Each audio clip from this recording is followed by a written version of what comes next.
George Soros ने चीन को लेकर दी चेतावनी, निवेश कंपनियां भड़की। लेकिन क्या सोरोस गलत लड़ाई लड़ रहे हैं?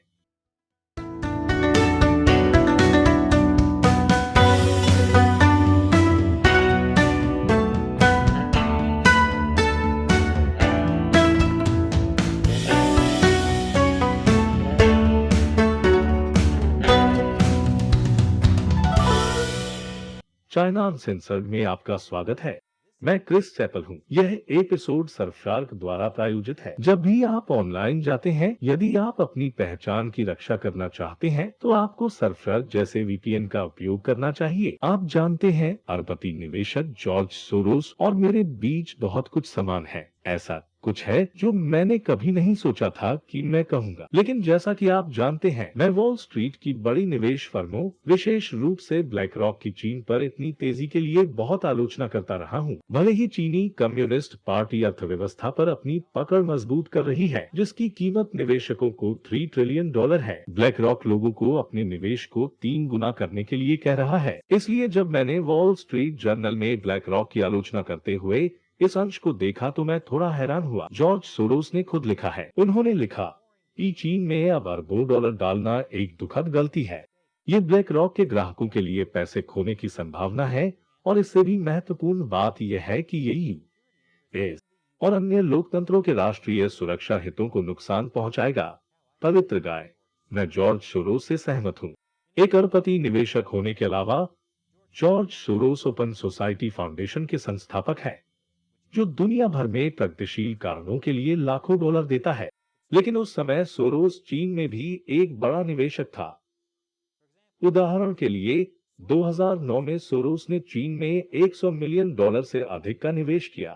सोरोस चीन में पैसा डालने वाला पहला बड़ा निवेशक नहीं था, लेकिन हर बार जब कोई ऐसा करता है, चाहे वह जॉर्ज सोरोस हो या वॉरेन बफेट, ये चीन में और भी अधिक निवेश का मार्ग प्रशस्त करता है।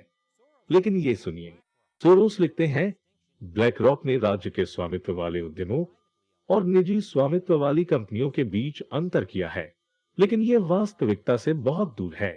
शासन सभी चीनी कंपनियों को एक पक्षी राज्य के उपकरण के रूप में मानता है, और ये एक समस्या है क्योंकि अमेरिका और चीन शासन की दो प्रणालियों के बीच एक जीवन और मृत्यु संघर्ष में लगे हुए हैं, दमनकारी और लोकतांत्रिक। रुको, क्या जॉर्ज सोरोस चाइना अनसेंसर्ड देख रहे हैं? अब ब्लैक रॉक ने सोरोस की बात पर प्रतिक्रिया दी है। मूल के साथ संयुक्त राज्य अमेरिका और चीन के बीच एक बड़ा और जटिल आर्थिक संबंध है। ब्ला ब्ला ब्ला। इस बीच ब्लैक रॉक ने चीनी शासन के आशीर्वाद के साथ चीन में एक नया $1 बिलियन का म्यूचुअल फंड स्थापित किया। मुझे विश्वास नहीं हो रहा है कि मैं कह रहा हूं कि लोगों को जॉर्ज सोरोस की बात सुननी चाहिए, लेकिन एक पकड़ है, अवश्य होगा।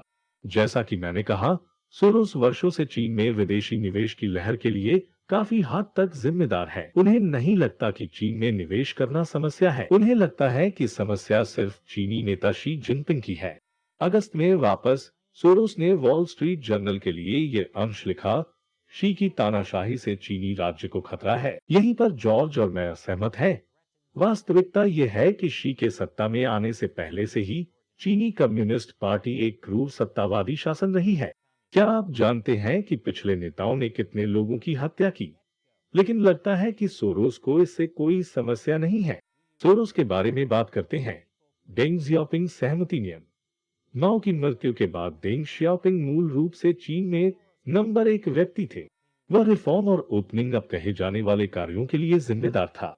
इसने चीन को राज्य द्वारा संचालित कार्य इकाइयों के आधार पर एक विनाशकारी अर्थव्यवस्था से बदल दिया, एक ऐसी जगह जहां विदेशी निवेशक बहुत सारा पैसा निजी कंपनियों में डाल सकते हैं, जो अभी भी अंतर्राज्य द्वारा नियंत्रित थे। क्या डेंग एक सुधारक थे? सही है, लेकिन वह व्यक्ति भी था जिसने तियानमेन स्क्वायर नरसंहार का आदेश दिया था। उनकी नीति बस थी, सिर्फ इसलिए कि हम कम्युनिस्ट हैं। इसका मतलब ये नहीं है कि हम थोड़ा पैसा नहीं कमा सकते। ये हमें सत्ता में बने रहने में मदद करेगा। भले ही उन्होंने आर्थिक सुधार किए, फिर भी कम्युनिस्ट पार्टी का समाज पर पूर्ण नियंत्रण था और बहुत कम व्यक्तिगत स्वतंत्रताएं थी। लेकिन सोरोस जैसे निवेशकों ने इसकी परवाह नहीं की, क्योंकि उन्हें चीन में निवेश करने और शायद अमीर बनने की आजादी थी। वास्तव में सोरोस अपने जैसे निवेशकों का बचाव करते हैं, जिन्होंने दिन में चीन में पैसा डाला क्योंकि तब चीजें अलग थी।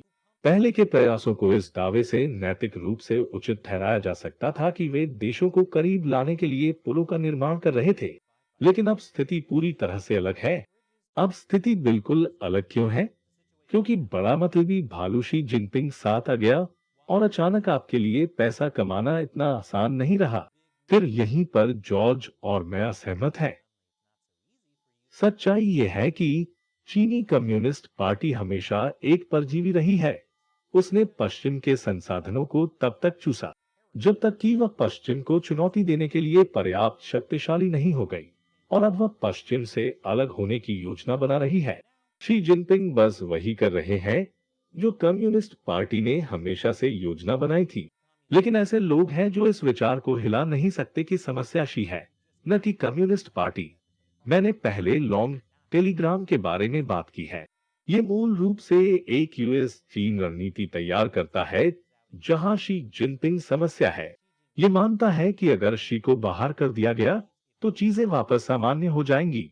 एक शासन में निवेश करने के अच्छे पुराने दिन की हाँ अभी भी नरसंहार कर रहा था। लेकिन अरे तुम पैसा कमा सकते हो। मैंने उस बेवकूफी भरे विचार के बारे में पूरा एपिसोड किया, इसकी जांच पड़ताल करें, लिंक नीचे है। जॉर्ज सोरोस कहते हैं, मैं श्री को दुनिया में खुले समाजों का सबसे खतरनाक दुश्मन मानता हूँ। कुल मिलाकर चीनी लोग उसके शिकार हैं, लेकिन घरेलू राजनीतिक विरोधी और धार्मिक और जातीय अल्पसंख्यक उसके उत्पीड़न से बहुत अधिक पीड़ित हैं।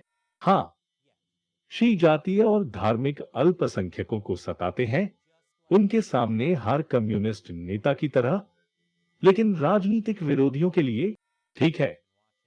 यदि आप सभी का पसंदीदा चीनी कम्युनिस्ट सोप ओपेरा जनरल शत्रुता देख रहे हैं, तो आप जानते हैं कि शी के राजनीतिक विरोधी पूर्व चीनी नेता जियांग जेमिन से जुड़े एक गुट है।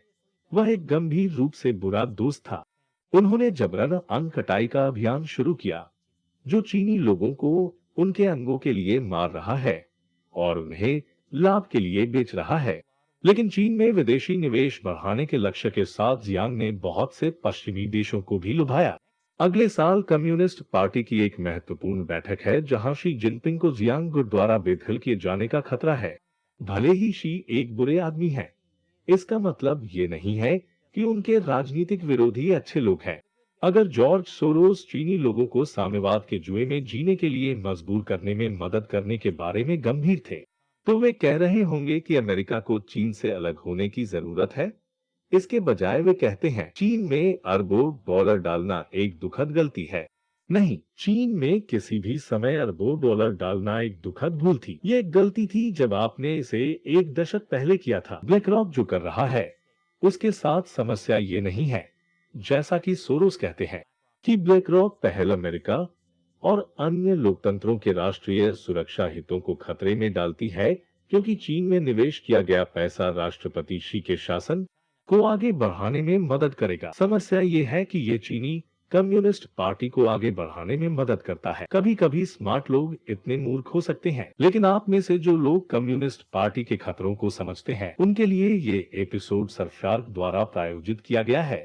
जब आप ऑनलाइन होते हैं, तो आपको अपनी पहचान और गोपनीयता की रक्षा के लिए एक वीपीएन का उपयोग करना चाहिए। जैसे अगर आप जॉर्ज सोरोस पर खरगोश के छेद के नीचे जाना शुरू करना चाहते हैं, इसलिए आपको सरफर्क का इस्तेमाल करना चाहिए। ये तेज और आसान है। ये स्वचालित रूप से आपको सबसे तेज सर्वर से जोड़ता है, या आप अपना स्थान स्वयं चुन सकते हैं। साथ ही सरफशार्क आईपी और डीएनएस रिसाव सुरक्षा प्रदान करता है, ताकि कोई भी ये पता न लगा सके कि आप वास्तव में कहां से जुड़ रहे हैं। ये महत्वपूर्ण है क्योंकि सरफशार्क के बिना सरकारें और आपका इंटरनेट सेवा प्रदाता वास्तविक समय में निगरानी कर सकता है कि आप कहां स्थित हैं और आप ऑनलाइन क्या कर रहे हैं। इसलिए जब भी आप ऑनलाइन जाते हैं, खासकर यदि आप कभी भी सार्वजनिक वाईफाई का उपयोग करते हैं, तो आपको अपनी सुरक्षा के लिए सरफशार्क का उपयोग करना चाहिए। साथ ही आप जितने चाहे उतने उपकरणों में एक सर्फशार्क अकाउंट का उपयोग कर सकते हैं। surfshark.com/uncensored पर जाएं और हमारे विशेष सौदे को प्राप्त करने के लिए बिना सेंसर किए कोड का उपयोग करें, जिसमें 3 अतिरिक्त महीने मुफ्त में शामिल है। नीचे दिए गए लिंक पर क्लिक करें। एक बार फिर मैं क्रिस चैपल, चाइना अनसेंसर्ड देखने के लिए धन्यवाद।